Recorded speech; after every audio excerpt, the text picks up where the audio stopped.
también gastroenterólogo, endoscopista, también salió del Hospital General de México, como ven, grandes personas han salido de ahí, y es un honor presentarlo, porque es uno de los expertos en algo que se va a ver fácil. Yo les sugiero que no lo tomen a la y se va, porque él va a hablar de disección endoscópica de la mucosa y resección de la mucosa. Se ve fácil, y yo he ido en los últimos 2 congresos de endoscopía a muchachos jóvenes detrás de mí. Eso yo lo puedo hacer.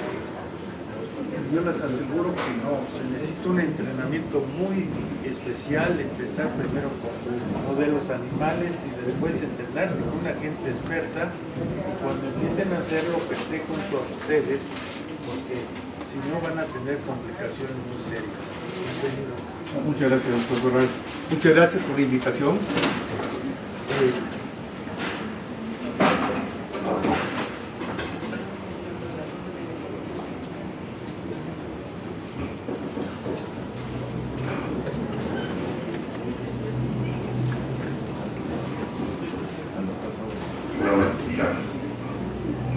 Muchas gracias por la invitación.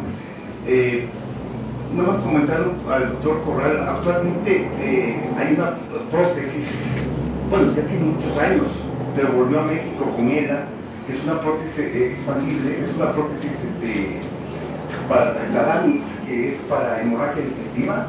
No sé si hay en niños o no, pero sería conveniente, esto de ser gestores, ya estamos en Dinamarca, ¿no? Entonces deberíamos ser gestores y pedir lo que verdaderamente requerimos, porque yo cuando hablo de hemorragia, por ejemplo, pues debería tener todo lo necesario para resolver. Pero ahorita vamos a ver también una de las técnicas que representa un verdadero reto terapéutico. Y cuando vemos una lesión, pues, dice pólipo o no pólipo, y necesitamos ver que también hay otras características macroscópicas que nos orientan para dónde tenemos que llegar. Pero si vemos algo también, cómo saber que debemos resolverlo, ¿no? ¿Qué materiales requerimos? Actualmente se sabe que para detectar las lesiones, el estándar de oro endoscópico es la luz blanca, pero la luz blanca con alta definición. Y si se dan cuenta de las características de este estómago, estas imágenes endoscópicas, hablamos si es de alta calidad, de baja calidad de la imagen, y por eso es que tenemos que introducir términos como la alta definición, la cromoscopía electrónica, y un término que pocas veces utilizamos en el día a día, que es la imagen endoscópica mejorada. Y Mario, ¿cuál es mejor de estos? Mario Zárate. Es como comparar qué es mejor un Mercedes-Benz, un BMW, un Audi, etc. Yo creo que lo mejor es saber utilizarlo bien, ¿verdad? Si tienes la herramienta, pues tienes que utilizar la mejor. Y saber cómo funciona cada uno de ellos, porque a veces el problema son nuestros ojos, ¿no? Y no necesariamente lo que estamos haciendo. Y nosotros nos hemos dedicado a ver precisamente la utilidad tecnológica para detectar lesiones que aparentemente pueden pasar desapercibidas, y obtenemos estas imágenes utilizando la magnificación. Ese es el signo de la cresta azul blanquecino, este relieve que ven como fosforescente, y es pues un dato que nos habla de la metaplasia intestinal. Ustedes pueden ver en estas imágenes, aquí por ejemplo no utilicé el CAP, pero el CAP me ayudaría para poderme mantener a una distancia determinada. Y así tengo imágenes, pues primero empezaría a jugar con lo que tengo, ¿no? Cómo veo cada cosa. En un tiempo era el azul de metileno, que prácticamente ya no se utiliza, es el índigo carmín, que no se absorbe, que no causa efectos en el DNA, pero esto ya, la biopsia va dirigida, ya no son biopsias al azar, entonces ganamos mucho. Pero ¿cómo preparamos ese estómago también? Ese es un grupo que hemos trabajado ya desde hace muchos años, principalmente con el doctor Norik Yagüedo, utilizando la línea acetilcisteína y la simiticona, y fue recientemente publicado en el 2024, ¿no? Porque esto nos obtiene lo que es la calidad. Pero también si hablamos de la calidad de la colonoscopía, estos son los parámetros de calidad que requerimos tener, y esto nos va a traducir en la probabilidad de tener pacientes con cáncer de intervalo. ¿Y qué es eso? Si yo hago una colonoscopia el día de hoy por un screening, por ejemplo, que vi una lesión determinada, y considero que, por ejemplo, en 3 años voy a hacer una colonoscopia de seguimiento, No debería haber una lesión en ese tiempo, aparentemente el paciente está protegido. Pero ¿por qué aparece ese cáncer de intervalo? Porque muchas lesiones pueden aparecer, son desapercibidas durante el estudio endoscópico. ¿Por qué? Principalmente en colon derecho, por la naturaleza de las lesiones. Son lesiones más aplanadas, hay una capa de moco que a veces impide ver adecuadamente y la preparación del colon también es fundamental. O cuando hacemos resecciones incompletas, no dejamos márgenes libres y la probabilidad de tener una recidiva es muy importante. Pero si hablamos de técnicas endoscópicas, vamos a hablar principalmente de la adquisición de tejidos. Por la hispectomía y la resección endoscópica de la mucosa, utilizo un accesorio que es el asa de Derberga.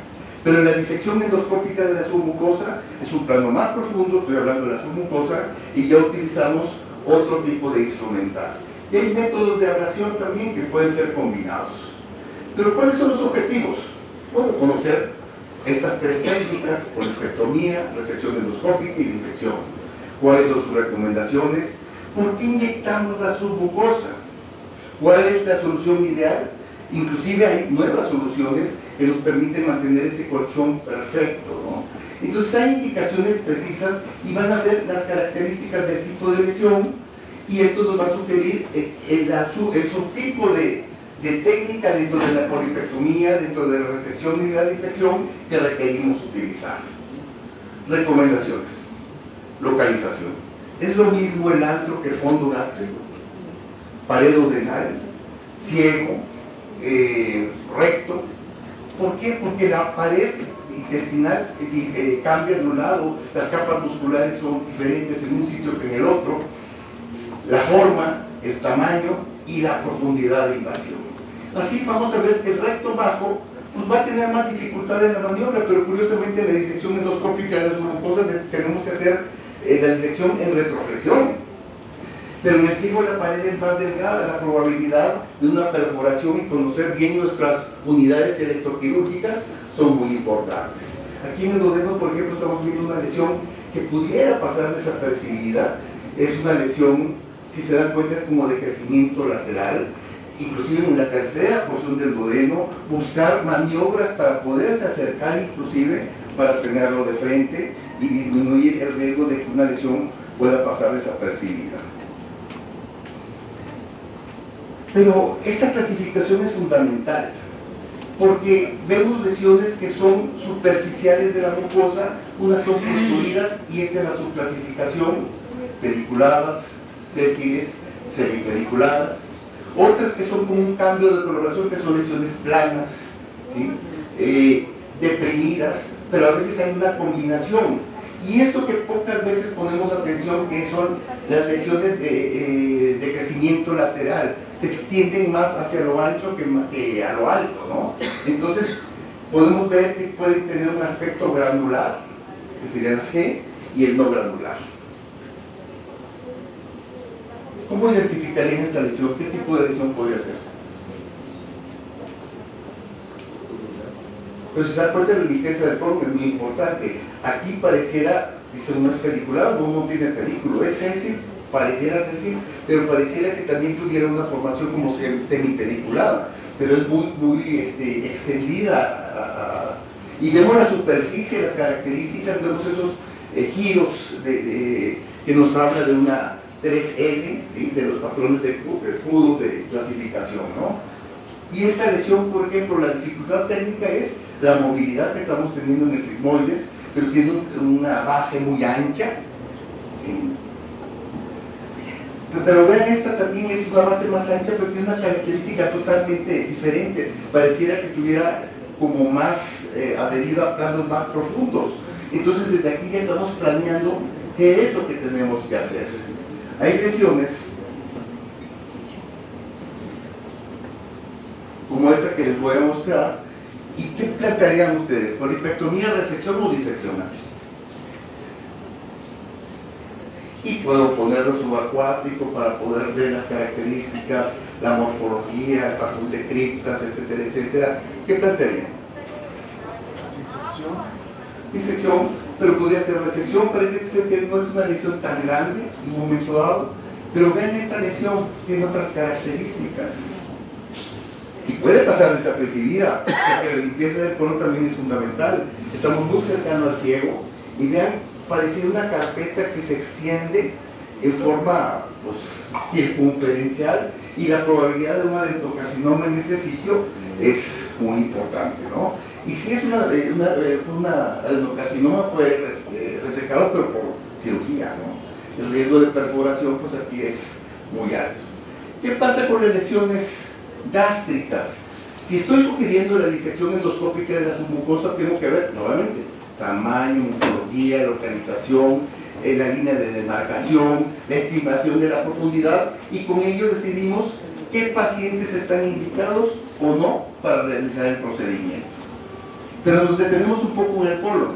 Aquí vean cómo dividimos por la forma. Si es sésilo plano, ya me estoy yendo para un lado izquierdo, y de eso va a depender del tamaño. Ahí me sugieren qué puedo hacer.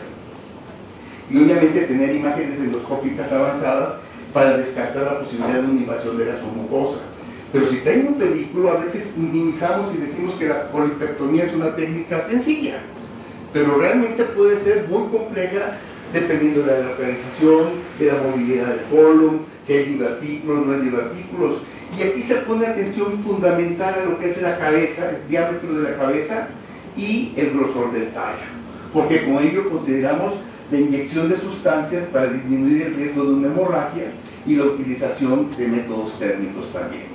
Cuando hablamos de la profundidad, aquí por ejemplo, podemos tener la sospecha de la invasión de la submucosa, pero si no es invasora, ya nos está dirigiendo que puedo hacer una resección endoscópica de la mucosa de acuerdo al tamaño, pero si hay sospecha de invasión, probablemente remitir o inclusive referir a un paciente a cirugía previa tatuaje y instalar la lesión a unos 3 centímetros de la misma. ¿Cómo podrían considerar esta lesión que está en el cuerpo gástrico hacia la incisura alveolaris? Vean cómo forma una capa de moco. No es que esté bien o no preparado el estómago, esa capa de moco se forma. ¿Les parece que pudiera ser incipiente esta lesión? Para nada, no es una lesión ya profunda, ya es una lesión avanzada que no va a ser candidato a un procedimiento endoscópico. Vean, estas caracterizaciones utilizando la tecnología nos va a permitir decidir. Y aquí, por ejemplo, podemos ver una lesión muy pequeña del recto, 15 milímetros, pero hay una depresión central y hay una pérdida de la morfología del patrón de Kripke, ya no existe, es un pudo 5, y cuando se trató de inyectar prácticamente no eleva. Cualquier día es mejor el ultrasonido endoscópico, pero a veces por costos en el medio privado no es tan sencillo estar haciendo procedimientos, pero inyectar y no eleva, de que lo quito, pero de que el paciente va a tener un beneficio por lo que yo haga, nada más estoy incrementando los riesgos y el abordaje terapéutico tiene que cambiar totalmente. Entonces, resección endoscópica versus disección, cada cosa tiene su indicación precisa, pero vean, me voy a detener un poquito en la resección fragmentada. A veces vemos lesiones muy grandes y las tratamos de cortar en segmentos, pero nunca sobre el área de cáncer. Y si la resección fue en fragmentos, tenemos que hacer una colonoscopía de control aproximadamente a los 6 meses por la probabilidad de recidiva, como les mencionamos, del cáncer de intervalo, ¿sí? O la presencia de lesión residual. A mayor tamaño, mayor profundidad de invasión, es más probable que haya invasión mayor. Aquí, voy a entrar un poquito, van a ver que es un paciente que ya tiene una cirugía, una colorectoanastomosis, y van a ver que hay una lesión, pero tiene un reto también la forma de la lesión. Ahí lo estoy deteniendo. ¿Cómo describirían esta lesión? ¿Es pólipo?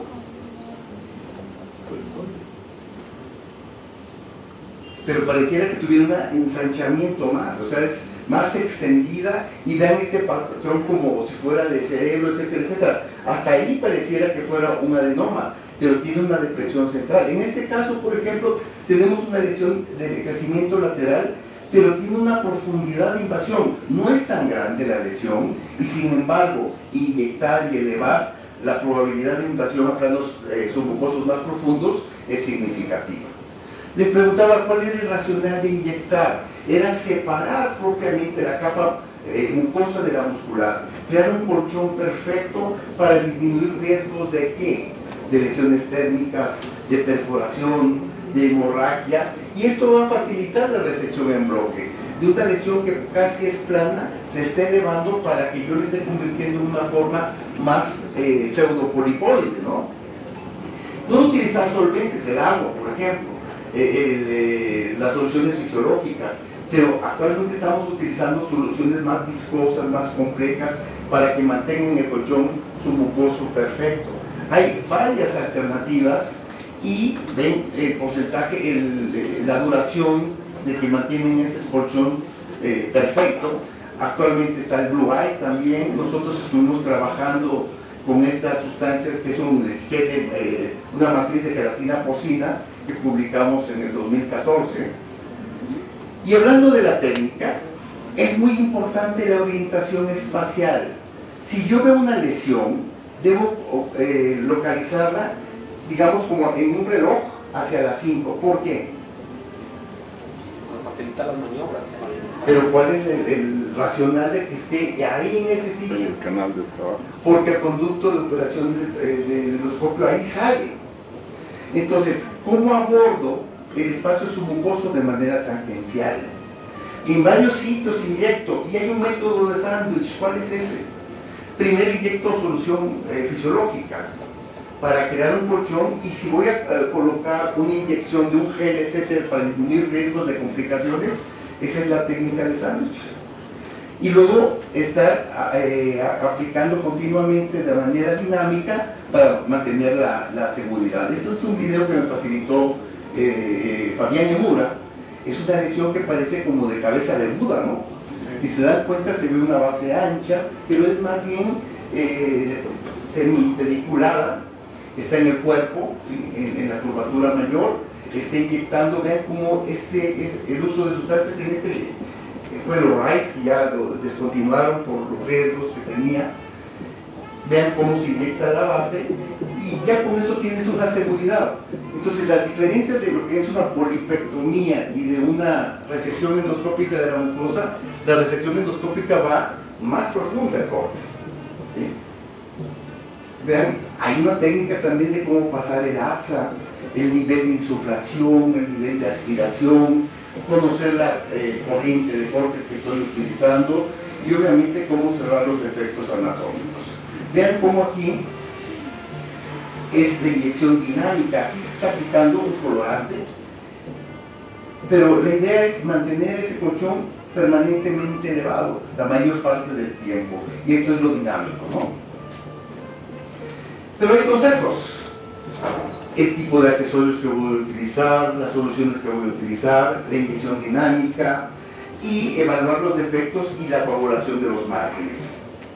Vean cómo aquí se está pasando el asa por arriba, cómo se empieza uno a acomodar y cómo empieza a desinflar prácticamente todo lo que estoy metiendo de aire para poder atrapar, ya que se está apretando, soltarlo para liberar y que no atrape uno el plano muscular, porque ese es el riesgo, y propiamente realizar el corte. Aquí dice uno, aunque pierde el Cruz Azul, por favor, Diosito mío, pero espero que se haga bien, ¿no? Por eso no ganamos, ¿no? Y a veces se queda trabada el asa. No sé si te ha pasado, Mario, que de repente dices tú, ¿y ahora qué hago? Ni para atrás, ni para adelante, paso más corriente, y el técnico te dice, jale con tu duro, no, espérame, échale agua, etcétera. Entonces, hay muchas cosas. Quiere uno que nadie respire, inclusive, ¿no? Bueno, estos son los pasos: abrir el asa sobre el pólipo. La idea es localizarse, posicionarse, de proximal a distal, desinflar, porque es importante, para que no resbale, para tener más tejido, pero luego soltar para que no agarre el plano muscular, cómo me voy acercando y el nivel de la unidad electroquirúrgica que voy a utilizar. Esta lesión, por ejemplo, el reto principal era que había mucho espasmo en el colon y divertículos en esa zona. Y después de inyectar van a ver este tipo de lesión, cómo se crea este colchón perfecto, se eleva bastante bien, estoy separando el plano muscular del plano mucoso, se pasa el asa de polipectomía por arriba. A veces hay dificultad técnica para obtener toda la imagen que uno quisiera y cómo se logra el cierre completo. Pero ¿qué pasa con la disección en el colon? Es mínimamente invasivo y el objetivo es que se haga una resección en un solo bloque, que los márgenes horizontal y vertical estén libres, que no haya invasión a la submucosa, que se pueda evaluar el plano linfovascular y valorar si es curativo o no. Hay indicaciones precisas. Vean en los tipos de tumores que estamos hablando, prácticamente cubre la mayoría, y cuando no cumple estos criterios tenemos que decidir la cirugía inclusive, ¿no? La mayoría se logra una resección en bloque del 90%, pero también hay efectos secundarios. La probabilidad de perforación de 100 pacientes son 2. Cuando digo 2.5, estoy hablando de 2 pacientes de cada 100. Pero debería yo tener todo lo necesario. Aquí en Dinamarca tenemos esto de que si un paciente se complica, inmediatamente ya lo están recibiendo el paciente en cirugía para evitar demandas, etcétera, etcétera. Y nosotros publicamos este libro con Mario también hace años de disección sobre la curva de aprendizaje, el entrenamiento en modelos biológicos inanimados. Y Mario me dio esta conclusión: se necesita entrenamiento, entrenamiento, entrenamiento. ¿Y cómo hago eso? Malcolm Gladwell nos hablaba de las 10.000 horas, que prácticamente implica 8 horas diarias durante 8 años. ¿Y cómo reducir eso? Esos en los centros endoscópicos no los vamos a lograr. Tenemos que hacer entrenamiento en modelos animales. Esta fue la publicación, está es un libro que hicimos en la academia y está en la página de la academia. De hecho, participaron el doctor Munkemüller, Reichmann, Mario Zárate, el doctor Corral, ¿sí? Y cuando hablamos de disección submucosa, pues la preferida sería la técnica de bolsillo, y ahorita vamos a hablar que si del tamaño del bisturí, el uso de soluciones. No es tan sencillo. Necesito saber qué tipo de CAP, porque CAPs hay para ver, por lo que vimos, por ejemplo, para magnificación, para hemostasia, para alejar un tejido, para tener yo de frente una lesión, pero estos son CAPs especiales, el tipo de cuchillos, si son tijeras, las características, cuál lo utilizo para marcaje, para inyección, para incisión circunferencial o propiamente para la disección y la hemostasia. El tipo de tijeras también es importante. El tipo de unidad electroquirúrgica, familiarizarse con estos términos, que son ohms, volts, amperes.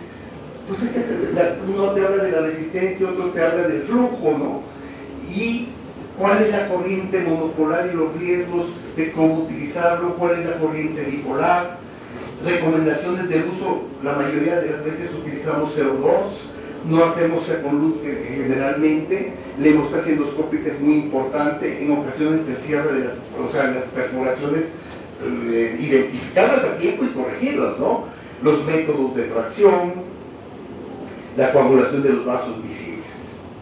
Cuando hablamos de técnicas, por ejemplo, podemos hablar de la convencional, vean que son modificaciones de túnel, de bolsillo, de tracción bajo el agua e híbrida. Híbrida, para resumir, sería se avanza con disección casi cuando estamos llegando a 2/3 partes, terminarla con un asa, que sería con técnica de resección. Aquí, por ejemplo, se delimita una lesión con la técnica convencional, se inyecta, se hace la incisión circunferencial y se hace la disección en planos, y se obtienen tejidos increíbles para el patólogo porque es una resección en un bloque. El submucoso, como su nombre lo dice, es crear dos orificios. Uno es lo más cercano al ano y el otro es lo más proximal. Y a través de ese túnel se pasa por debajo de la lesión y propiamente ya se va haciendo la disección hacia los planos laterales. La técnica de bolsillo, a diferencia de la anterior, solo hay una abertura. La abertura en la mucosa para poder entrar al espacio submucoso y se va trabajando por debajo de la lesión pero no hay abertura. Esto optimiza mantener el tejido elevado al inyectar con las sustancias que ya les mencioné. Vean cómo estamos inyectando submucoso, se ve la muscular, que es lo que prácticamente se emplea en el POEM, pues las técnicas de tercer espacio, pero para llegar al POEM tiene que tener un dominio perfecto de lo que es la disección endoscópica de la submucosa. Las técnicas de tracción también, que utilizamos instrumentos para poder jalar, digamos, para separar esta mucosa que estamos cortando. Y esto nosotros lo publicamos también, trabajamos con el grupo de Brasil, haciendo la técnica de tracción, haciendo un aditamiento externo para poder traccionar y poder retirar el tejido. La intermuscular es más profunda. Vean cómo se está trabajando sobre las capas musculares, la interna y la externa, pero hay más fibrosis. La híbrida que ya les mencioné, que disminuye los tiempos, pero la probabilidad de una resección completa disminuye, las tasas de recurrencia son mayores. Hay que conocer cómo manejo la mano izquierda, esto es muy importante. Inclusive el movimiento del cuerpo también es fundamental, el tipo de incisiones, y esta capucha, que no es cualquier capucha, es una capucha cónica que permite, corta inclusive, que permite accesar de manera adecuada. Pero aún así, como les mencionaba, hay riesgo de complicaciones. Hemorragia, por eso es que tengo que tener instrumental adecuado. El Coagastor, por ejemplo, es excelente para poder hacer todo esto e identificar las perforaciones. Y tener imágenes de alta calidad, la limpieza, como les he mencionado, las características de estas imágenes hablan por sí solas, ¿no? Y ya por último les presento esta lesión en recto, que se está haciendo en retroflexión. Entonces son movimientos contrarios de lo que se está haciendo. Se aborda en el plano ya submucoso, se tienen, digamos, las fibras, las van a ver como verticales, y se logran ver los vasos, que ahí hay que coagularlos para mantener una seguridad y disminuir la probabilidad de hemorragia y mantener, digamos, un lecho pues limpio totalmente. Se está haciendo el corte. Este es el IT knife, este es con punta de cerámica, y estoy adelantando por cuestiones de tiempo, porque Mario ya me está viendo feo. Y vean cómo la lesión ya la podemos observar adecuadamente. En conclusión, es una técnica que permite el diagnóstico detallado y tratamiento confiable, nos permite detectar, caracterizar y delimitar las lesiones. Debemos utilizar siempre la luz blanca, pero con alta definición, y considerar todas las herramientas para obtener un diagnóstico adecuado, diagnosticar la neoplasia intramucosa y sobre todo prevenir las complicaciones. Muchas gracias.